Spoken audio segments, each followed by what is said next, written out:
مسیحی اپنے مسیحی مذہب پر عمل کرے ایمانداری کے ساتھ، نیک نیتی کے ساتھ، تو اس کو اس کا اس دنیا میں اجر مل جائے گا، اور اس کو اپنے مذہب کے مطابق اس کا اجر ملے گا۔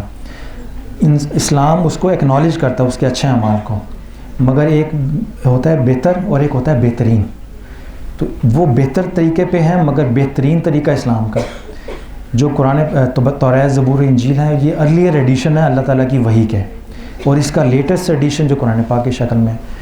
تو جب آپ لیٹسٹ ایڈیشن کو ایکسیپٹ نہ کریں، آپ کہیں جی میں پچھلے ایڈیشنز کو ہی ماننا ہوں، حالانکہ جب پچھلے ایڈیشنز میں بھی لیٹسٹ ایڈیشن کی خبر ہو اور وہ نہ مانیں تو وہ اپنے مذہب پہ بھی اتنی طرح پختگی سے قائم نہیں ہیں۔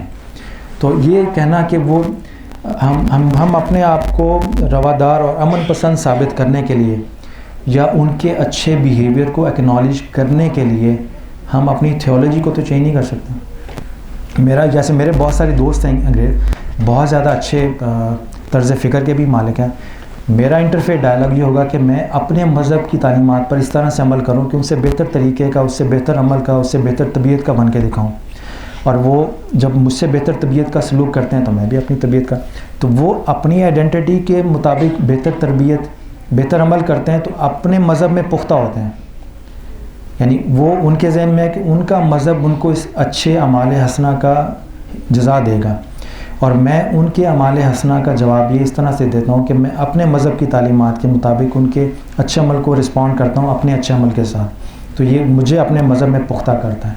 تو میرے خیال میں جو یہ تو تھی تھیولوجیکل سٹینڈ۔ اب میں صرف آپ کو یہ بتا دیتا ہوں کہ اسلام نے اور کرسچینٹی نے دونوں نے ایک چیز کی خبر تو دے دی ہے کہ جو ہمارے مذہب کے مطابق نہیں ہوگا جنت میں نہیں جائے گا، مگر دونوں میں ایک چیز کامن ہے کہ اسلام نے بھی اور کرسچینٹی نے بھی کبھی بھی یہ اپنے ماننے والوں کو نہیں کہا کہ جب تم دوسرے لوگوں سے ملو تو انہیں جہنمی سمجھ کر ملو۔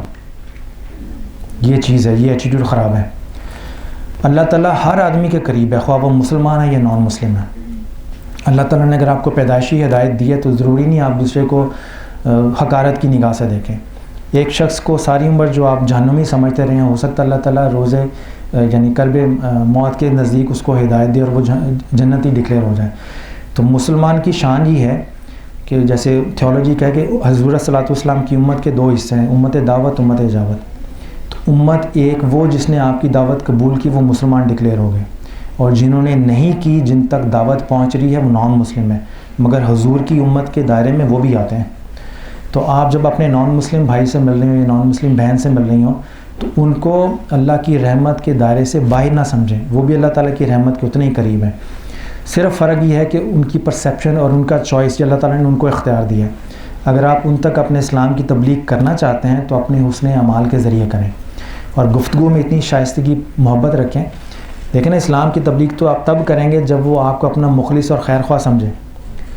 تو جب اس کے ذہن میں ہے کہ آپ نے اس سے بات کرتے اس کو جہنمی ڈکلیئر کر دیا تو وہ آپ سے بات سنے گا۔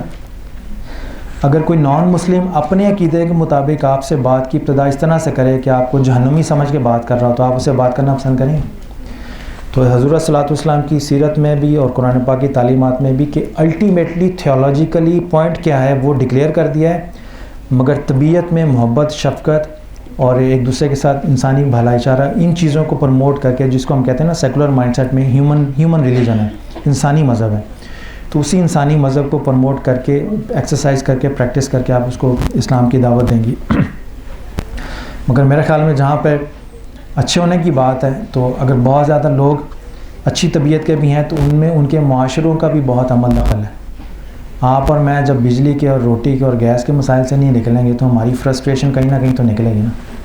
جی ہاں جی جی جی سر، کیا مجھے آج کسی شخص کو، فرد کو، وہ مرد ہو یا عورت، غلام یا لونڈی بنانے کا حق ہے؟ کیونکہ کسی زمانے میں ایک صاحب جن سے میں بہت عقیدت رکھتا ہوں، جن سے میں بہت شفقت رکھتا ہوں، جن سے میں بہت محبت رکھتا ہوں، وہ یہ کیا کرتے تھے یا ان کے کچھ ماننے والے یہ کیا کرتے تھے؟ میری معلومات کے مطابق تو نہیں ہے، سمپل ہے۔ کیوں، یہ سنت نہیں؟ وہ پھر آپ کسی اور طرف چلے جائیں گے، اب آپ ڈسکشن ڈیبیٹس میں آ جائیں گے۔ سر ابھی آپ نے جب آنسر کیا تھا، آپ نے کیا تو آپ نے کہا تھا کہ مومن اور مسلمان کی آپ نے کوئی ایگزامپل جی قرآن کی ریفرنس جی جی آئی وانٹ ایگزیکٹ ریفرنس، کیونکہ مجھے یہ ہے کہ جب قرآن میں بہت سے انبیاء کے ساتھ یہ ورڈ آیا کہ وہ مسلمان ہے، کچھ کے ساتھ آئے وہ مومن ہے، تو ہم کیا ان کو بھی اس سے ڈیفائن کر دیں کہ ان کو بھی ہم لوگ ایک ٹیگ دے دیں گے کہ وہ مسلمان تو مومن؟ نہیں، وہ مسلمان کی ٹرم ہے. سورہ آل عمران میں کہ دین اسلام کے نزدیک صرف اسلام ہے. تو جب اس آیت کی تفسیر میں آپ تفاسیر پڑھیں گے نا، تو مسلمان کا ایک مطلب تو یہ ہے کہ اللہ تعالیٰ کی فرما برداری اور تابعداری کرنا. اس سینس میں جو بھی نبی آیا ہے اس نے اللہ تعالیٰ کی فرما برداری اور تابعداری کا حکم دیا. شریعت اسلامیہ ساری کی ساری یہی ہوتی ہے. تو ایک اپنی ٹریڈیشنل یعنی لٹرل سینس کے اندر ہر نبی مسلمان ہے، ہر نبی مومن بھی ہے. یعنی جب آپ قرآن پاک کو پڑھتے ہیں تو اس میں ٹرمز اینڈ ٹرمینالوجی بعض کا اپنے لٹرل سینس میں آتی ہے، بعض کا اپنی اصطلاحی معنی میں آتی ہے. یہ کلیئر ہو گیا نا؟ اچھا، ایکسٹریمزم کی بات ہو رہی تھی ہماری، تو آپ مجھے یہ سمجھ میں آتی ہے کہ مسلمانوں کے اوپر یا اسپیشلی پاکستانی کے اوپر جب بھی کوئی بھی کرٹیسزم ہوتا ہے یا ایکسٹریم کا ورڈ لگتا ہے، ہم لوگ ڈر کیوں جاتے ہیں؟ ہم انہی ورڈس کو بیک ورڈ ان کو کیوں نہیں وہی ورڈس ہم لوگ بیک کر سکتے ان کو؟ کہ اگر مجھے یہ کہا جا رہا ہے کہ میں گاؤنس کا فین ہوں تو میں ایکسٹریمزم ہوں، مجھے ایکسیپٹ کرنا چاہیے اس کو کہ میں ایکسٹریمزم ہوں، میں ایکسٹریملی لونگ ہوں، میں ایکسٹریملی کیئرنگ ہوں، میں ایکسٹریملی ہارڈ ورکنگ ہوں. ہم لوگ ان ورڈ سے ڈر کیوں جاتے ہیں انٹرنیشنل لیول پر بات کر رہے ہیں؟ وہ میں نے اس لیے آپ کو بتایا نا، کچھ چیزیں جو میں نے آپ کو سجیسٹ کی ہیں، اگر آپ ان کی ہسٹوریکل بیک گراؤنڈ سے واقف ہوں گی تو پھر آپ جب بہتر جواب دینے کی پوزیشن میں ہوں گی. جب آپ ڈیفینسو پوزیشن پہ صرف اپنے آپ کو ڈیفینڈ کر رہی ہوں گی تو وہ یہ ساری چیزیں چلیں گی، مگر ڈیفینس کے ساتھ ساتھ جب آپ اگریسو جواب دیں گی کہ آپ کی ہسٹری میں یہ کیا کیا ہوا تو شاید ان کو تھوڑا سا احساس ہو کہ کون کس معاملے میں ہے. دوسری بات ہے ایکسٹریمسٹ کی ڈیفینیشن ذہن میں ہمیشہ رکھیں. میں اپنے مذہب پر عمل کر رہا ہوں، ٹھیک ہے، مگر میں آپ کو مجبور نہیں کر رہا کہ آپ میرے مذہب پر زبردستی عمل کریں، یا مجھے اپنے مذہب میں کوئی خاص چیز اچھی لگتی ہے تو میں آپ کو زبردستی مجبور نہیں کرتا کہ آپ بھی کریں. مثال کے طور پہ آپ کور کرتی ہیں نا چہرہ، آپ اپنی بعض ایسی بہنوں کو جو نہیں کرتی مجبور کرتی، تو پھر آپ ایکسٹریمسٹ نہیں ہیں. ایکسٹریمسٹ یہ ہوتا ہے کہ اپنے افکار و نظریات کو زبردستی دوسرے پر مسلط کرنے کی کوشش کرنا. بس ہم نے ایکسٹریمزم میں اور عشق اور محبت میں بھی فرق قائم نہیں رکھا. اگر آپ کو اپنے مذہب سے، مذہبی روایات سے، مذہبی احکامات سے محبت ہے جنون کی حد تک، تو یہ ایکسٹریمزم نہیں ہے. یہ جتنا زیادہ ہوگا اتنا اچھا ہے. ایکسٹریمزم یہ ہے کہ آپ اپنے علاوہ سب کو جہنمی سمجھنا شروع کر دیں. آپ چند احکامات پر عمل کر کے جیسے کور کیا تو اب آپ سمجھنا شروع کر دیں کہ جس نے نہیں کیا وہ شرم و حیا والی نہیں. اس طرح کے آئیڈیاز اڈاپٹ کر کے اور دوسروں پر لیبل لگانے کی کوشش کرنا، یہ ایکسٹریمزم ایٹیٹیوڈ کا نام ہے، تھیولوجی کا نام نہیں ہے. تھیولوجی میں ایکسٹریمزم نہیں ہے. اب جیسے قرآن پاک ہے مثال کے طور پہ، یہ بڑی دلچسپ مثال ہے، آپ کو کئی جگہ کام آئے گی. ہمارے ایمان کی بنیاد کیا ہے؟ قرآن پاک پڑھتے ہیں نا، الہامی کتاب ہماری قرآن ہے نا. اگر آپ اعلیٰ حضرت احمد رضا خان صاحب بریلوی کا ترجمہ پڑھیں، اور میں پسند نہیں کرتا، مثال کے طور پہ میں مولانا اشرف علی تھانوی کا پسند کرتا ہوں، ٹھیک ہے، وہ ہیں مولانا اشرف علی تھانوی کا نہیں، وہ مولانا ثناء اللہ امرتسری کا پسند کرتے ہیں. تو چونکہ تھیولوجیکل کیا کہتے ہیں اس کو، مسلک کے پوائنٹ آف ویو سے آپس میں کلیش ہے، ٹھیک ہے. تو میں سمجھوں گی کہ جو مولانا اشرف علی تھانوی کا ترجمہ قرآن پڑھ رہے ہیں وہ بریلویوں کے نزدیک ٹھیک نہیں ہے، اور جو دیوبندیوں کے نزدیک اعلیٰ حضرت احمد رضا خان صاحب بریلوی کا ترجمہ قرآن پڑھے ہیں وہ ٹھیک نہیں ہے، ٹھیک ہے نا. تو یہ چیز ہمیشہ ذہن میں رکھیں کہ جب آپ ترجمہ پڑھ رہی ہیں تو ترجمہ پڑھ رہی ہیں، متن نہیں. آپ کا مسلمان ہونے کا دار و مدار کہ ویدر یو آر اے مسلم اور ناٹ، ترجمہ ریجیکٹ کر دینے سے آپ کا آپ کا اسلام کے ساتھ تعلق خراب نہیں ہوتا، ختم نہیں ہوتا. یہ چوائس ہے کہ آپ مولانا احمد رضا خان صاحب کو متن سے جو سمجھ آئی، جو سمجھ ان کو اچھی لگی وہ انہوں نے ترجمے میں لکھ دی. مولانا اشرف علی تھانوی کو متن پڑھ کے جو سمجھ آئی ترجمے میں وہ انہوں نے اپنے ترجمے میں لکھ دی. تو ترجمہ ان دونوں حضرات کی سمجھ کا آؤٹ کم ہے. اگر آپ کو یہ اچھا نہیں لگتا، مثال کے طور پہ ان دونوں سے ہٹ کے آپ کو تیسرا پڑھنا چاہتی ہیں، تو آپ کے اس مسلمان ہونے کی بنیاد اور آپ نے اپنی جو تھیولوجیکل آئیڈینٹی اور کانسیپچول کلیئرٹی پکڑنی ہے وہ متن سے پکڑنی ہے، ترجمے سے نہیں. ترجمہ متن کو سمجھنے میں مدد دے سکتا ہے، متن کی ریپلیسمنٹ نہیں ہو سکتا. اس لیے جب تک کوئی آدمی متن سے اٹیچ رہے گا، اسی لیے کہ قرآن پاک کا جو الفاظ ہیں اسلامک تھیولوجی کے مطابق لفظ اور معنی دونوں ریویلڈ ہے، تو اس لیے تلاوت کرنے کا علیحدہ سے ثواب ہے، تلاوت کرنے کے علیحدہ سے روحانی فرائض اور اس کے روحانی برکات ہیں، صرف تلاوت کرنے کے بغیر ترجمے کے. مگر جب آپ ترجمے کی مدد سے پڑھتی ہیں اور سمجھتی ہیں اس کے اپنے فائدے ہیں. مگر ترجمے کی بنیاد پر کسی کو کافر ڈکلیئر کر دینا اور ترجمے کی بنیاد پر یہ سمجھنا شروع کر دینا کہ اب اس کا اسلام پختہ ہے یا نہیں ہے، دس از رانگ. ٹھیک ہے، تو ہمیشہ فرق قائم رکھیے گا کہ ترجمہ آپ کو متن کو سمجھنے میں اسسٹ کرتا ہے، ترجمہ متن کی ریپلیسمنٹ نہیں ہے. آپ کی اٹیچمنٹ ڈائریکٹ متن کے ساتھ ہونی چاہیے، ترجمے کے ساتھ نہیں. جب ترجمے کے ساتھ ہوگی تو پھر آپ کسی نہ کسی جماعت کے ساتھ نفسیاتی طور پہ اٹیچ ہو جائیں گے. جی آپ کا ٹائم کتنا ہے دینا؟ ٹھیک ہے، لاسٹ کویشچن کیا لیتے ہیں.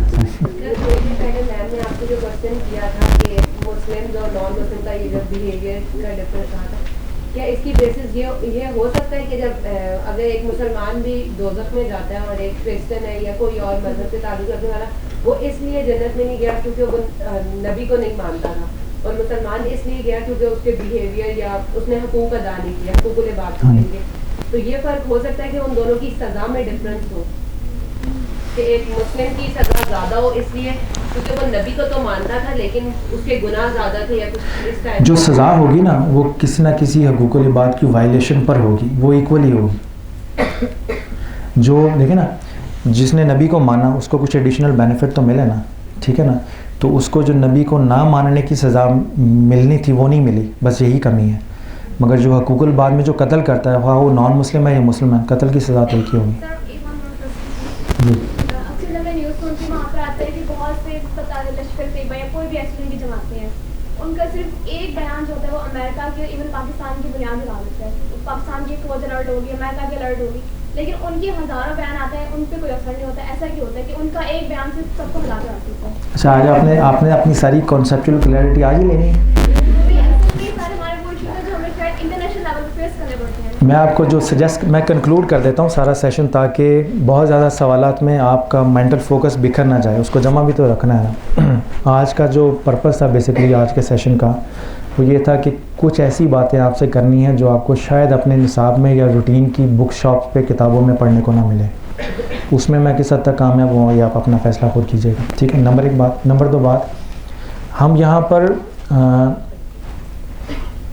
کیا کہتے ہیں اس کو، میں صرف اشاروں کی حد تک بعض اوقات میں نے بات کی ہے، ڈیٹیل میں نہیں گیا. اس لیے نہیں گیا کہ بعض ایشوز ایسے ہیں کہ اس پہ ایک فل فلیج سیپریٹ سیشن چاہیے ہوتا ہے. اب جو انٹرفیئر ڈائلاگ میں نے 15-20 منٹ میں کنکلوڈ کیا ہے، یہ بیسکلی پوری 1 دن کی ورکشاپ ہے، اور اس 1 دن کی ورکشاپ میں 4 گھنٹے صرف اور صرف اس ایشو کے اوپر گفتگو ہے کہ جنت میں کون جائے گا، اس میں اسلامک تھیولوجی کیا کہتی ہے، باقی مذاہب کیا کہتے ہیں. نمبر 1 بات. اس پہ 2.5 گھنٹے کا ڈیٹیل لیکچر ہے جو میں نے کرسچن اسٹڈی سینٹر میں کرسچنس کو دیا تھا، اور ان سے ذرا بات کرنا اس ایشو کے اوپر ذرا زیادہ ڈیفیکلٹ ہے. تو قرآن پاک کے ریفرنسز بھی ہیں، حدیث کے بھی ریفرنسز ہیں، وہ آپ یوٹیوب پہ دیکھ لیجیے گا، آپ کو مل جائیں گے. صرف آپ کو ہلکے ہلکے ہنٹس دینے تھے کہ آپ ان موضوعات پہ بھی سوچنے کی عادت ڈالیں. ایک آپ کا نصاب ہے، اس کو ضرور پڑھیں کیونکہ اس کے بغیر آپ کو ڈگری نہیں ملنی. تو یہ نہ ہو کہ آپ اپنی علم کی جستجو میں ڈگری سے ہاتھ دھو بیٹھیں. تو ڈگری پہ بھی فوکس رکھیں کیونکہ وہ معاشرے میں زندہ رہنے کے لیے ضروری ہے. جو اس کے ساتھ اٹیچ ریکوائرمنٹس ہیں آپ اس کو ضرور پورا کریں. جو آپ کے پاس فیکلٹی ممبرز ہیں، اساتذہ ہیں، ان کی باتیں ضرور سنیں، ٹھیک ہے نا. مگر ہر بات کو سننے کے ساتھ ساتھ ایک ایویلویٹڈ مائنڈ سیٹ بھی ضرور رکھیں. میں نے جو بات کہی ہے اس کو بالکل اسی طرح سے نہ مان لیں کہ جیسے بالکل ٹھیک ہے. میری باتوں کو دیکھیں، پرکھیں، سوچیں، دیکھیں کون سی بات ایسی ہے جس پہ مزید تحقیق کی ضرورت ہے، کون سی بات ایسی جس سے آپ مجھے متفق نہیں کرتے. کویشچن سے بھی کچھ مجھے آئیڈیا ہوا ہے کہ بہت ساری ایسی باتیں ہیں جو شاید مزاجن بھی منسلک ایک دوسرے سے نہیں ملتی. تو یہ نیچرل ہے. اب یہ اختلاف ہے زندگی کا، یہ حسن ہے. جب آپ اس اختلاف کو مخالفت میں بدلیں گی تو نقصان آپ کو ہوگا. کیونکہ میں نے جو بات کی ہے، میں تو اس کے پیچھے کئی مہینوں کی محنت ہے نا، وہ تو میں نے ایک جملے میں بیان کر دی، آپ کے لیے تھوڑا سا ذہن میں ہلا دیا کہ آپ سوچیں ضرور. تو آپ اپنے اساتذہ پہ بھی رہنمائی رکھیں. آپ نے زندگی میں کیا بننا ہے اس کو ذہن میں رکھ کے ڈیسائیڈ کریں کہ کون سی انفارمیشن آپ کے لیے مفید ہے، کون سی فی الحال آپ اپنی لائبریری میں رکھ دیں، جب کبھی فیوچر میں موقع ملا تو آپ اس پہ اسٹڈی کریں گے. بٹ ساری باتوں کا لباب ایک ہی تھا کہ جو کام بھی آپ نے کرنا ہے ہیومن رائٹس کے نام پہ، سوشل سائنسز کے نام پہ، جینڈر ایشوز کے نام پر، اس میں 2 آپشن ہیں آپ کے پاس. یا آپ سیکولر مائنڈ سیٹ کے ساتھ کریں یا آپ گاڈ مائنڈیڈ ہو کے کریں. گاڈ مائنڈیڈ ہو کے کریں گے تو اس میں آپ کو یہ ہے کہ اگر کوئی کام نہیں بھی کر سکی، نیت کی ہے، مگر آپ مثال کے طور پہ کسی کو پیسوں کی ضرورت تھی، بہت مجبوری میں تھا، تو آپ دور تھے، آپ نے کہا ٹھیک ہے میں پہنچتا ہوں، مگر اس سے پہلے کسی اور نے اس کی پیسوں کی ضرورت پوری کر دی، تو آپ کو اس کو پیسوں کی ضرورت پوری کرنے کا موقع نہیں ملا، ایسے ہی نا. تو سیکولر مائنڈ سیٹ میں ہوں گی تو کچھ نہیں ملے گا. گاڈ مائنڈ ہوں گی تو آپ کو نیت کا ثواب تو مل جائے گا، اس کے روحانی برکات سے تو فیوز یاب ہو جائیں گے نا. تو جب آپ خدا کو ذہن میں رکھ کے کوئی کام کرتے ہیں تو بعض ایسے اسپریچول چینل سے بھی آپ کی اسسٹنس ہوتی ہے جہاں پہ آپ توقع نہیں کر سکتے. آپ گھر سے نکلی، گاڑی میں بیٹھی، گاڑی الٹ گئی خدا نخواستہ، ایز پر نیچرل لاز اور سیکولر مائنڈ سیٹ کہ آپ کو چوٹ لگنی چاہیے تھی نا، نہیں لگی. تو کون سا ایسا مائنڈ کے ساتھ، اب اس کو اتفاقیہ کہہ رہے ہیں، نہیں لگی بس ٹھیک ہے. مگر جب خدا ذہن میں ہوگا تو یہ پتہ ہوگا کہ کسی کی دعا ہے، ماں کی دعا ہے گھر میں بیٹھی ہوئی، باپ کی دعا ہے، خدا کا فضل اور کرم ہے آپ کے اوپر. تو آپ دیکھیں جب آپ خدا کو ذہن میں رکھ کے کسی پروجیکٹ پہ ہاتھ ڈالتی ہیں تو خدا آپ کے ذہن کے اندر ہوتا ہے. اگر آپ کے کولیگز کو مذہب سے چیڑا ہے، خدا سے چیڑا ہے، تو ان کو نہ بیان کریں، بلکہ اب جو کانسیپٹ آپ ذہن میں خود رکھ کے کر رہی ہیں اس کو بیان کرنا مقصد نہیں ہے، بس وہ آپ کے اپنے فائدے کے لیے. اصل چیز ہے کہ آپ سیکولر مائنڈ کے ساتھ کریں یا گاڈ مائنڈیڈ کے ساتھ. آپشن میں نے آپ کو دے دیا، میری سجیسٹڈ ہے کہ گاڈ مائنڈیڈ ہو کے کریں، مگر جس کا بھلا کرنا اس کا بھلا بھی ضرور کریں. اگر اس کو آپ کے مذہب سے نفرت ہے تو مت ڈسکلوز کریں، اگر اس کو آپ کے مسلک سے نفرت ہے تو مت ڈسکلوز کریں. کئی ایسے لوگ ہیں جو صرف میں سمجھتا ہوں مجھ سے شاید مدد اس لیے بھی نہیں لیں گے، شاید ان کو میری کوئی بات پسند نہیں ہے، تو میں ان سے یہ کہتا ہوں کہ آپ اپنی مدد لے کر اپنی مصیبت دور کریں، میرے متعلق فکر نہ کریں، کیونکہ میں نے جو آپ کی مدد کی ہے آپ سے اجر کی توقع میں نہیں کی، میں نے اجر کسی اور سے لینا ہے. مگر آپ مجھ سے مدد لے کے اپنی مصیبت کو دور کریں. اور اگر آپ دیکھیے کہ مصائب اور مشکلات یہ ساری کی ساری اپنی نیچر میں یونیورسل ہوتی ہیں. جب زلزلہ آتا ہے تو کیا صرف نان مسلمس کے گھر کو ہلاتا ہے کہ مسلمان نہ ہلیں؟ جب سیلاب آتا ہے تو کیا صرف نان مسلمس کے گھروں کو بہاتا ہے، مسلمانوں کے گھر نہیں بہتے؟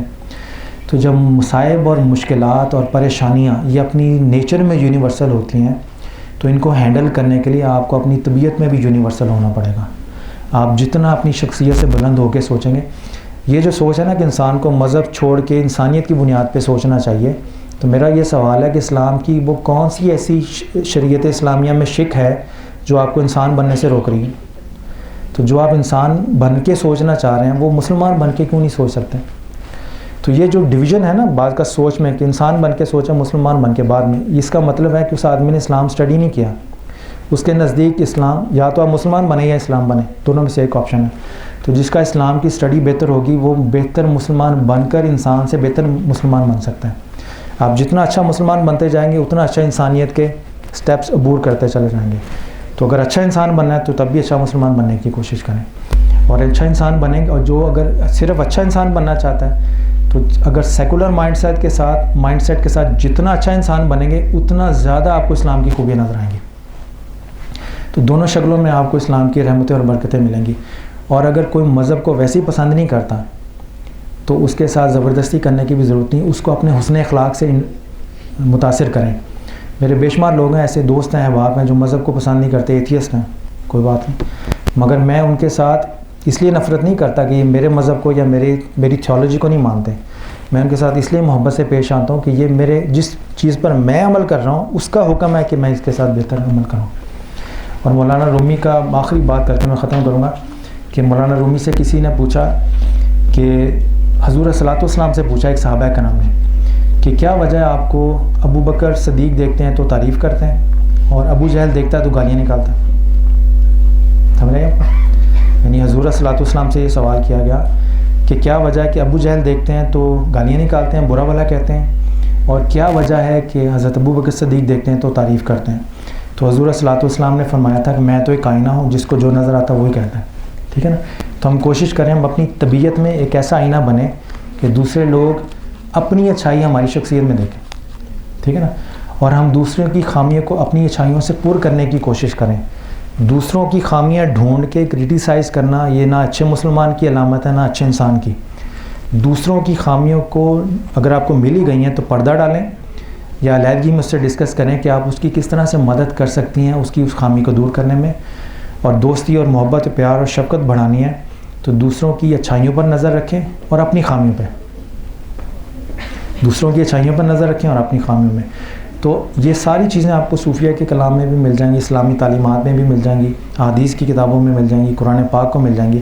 اور سب سے بہتر طریقہ ہے ایکسٹریمسٹ سے بچنے کا کہ قرآن پاک کو ترجمے کے ساتھ ڈائریکٹلی پڑھنے کی عادت ڈالیں. اس کی ریپلیسمنٹ کوئی نہیں ہے.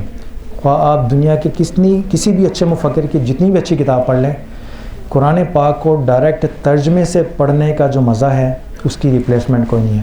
اور قرآن پاک میں لکھا ہوا ہے کہ یہ معجزہ ہے, اور اس کا ایک معجزہ یہ بھی ہے کہ جو اس کو ڈائریکٹلی پڑھنے کی کوشش کرتا ہے یہ اس پہ نازل ہوتا ہے. بعض کا تو آپ کو سمجھ نہیں آئے گی, مگر قرآن پاک کے پڑھنے کا یہ اثر ہے کہ یہ خود اپنے آپ کو آپ پر نازل کرے گا. ایک نزول تو حضور صلی اللہ علیہ وسلم کی ذات پہ ہوا تھا, تو یہ دوسرا نزول ہے جو آپ پہ نازل ہوگا, جس کی طرف علامہ اقبال نے بھی اشارہ کیا ہے کہ اگر آپ قرآن پڑھیں گے تو ایسے لگے گا جیسے یہ خود آپ پہ نازل ہو رہا ہے. تو اس طرح کے اور بے شمار آئیڈیاز ہیں جو آپ کو اپنے فیلڈ میں اپنی اس میں آگے لے جا سکتے ہیں. آئی ہوپ کہ آپ کو اس میں سے کافی چیزیں کام کی مل گئی ہوں گی. جو نہیں ملی اس کو سنبھال کے رکھ دیں, ہو سکتا ہے وہ کسی اور کے کام آ جائیں. ٹھیک ہے جی, تو آپ کا بہت بہت شکریہ.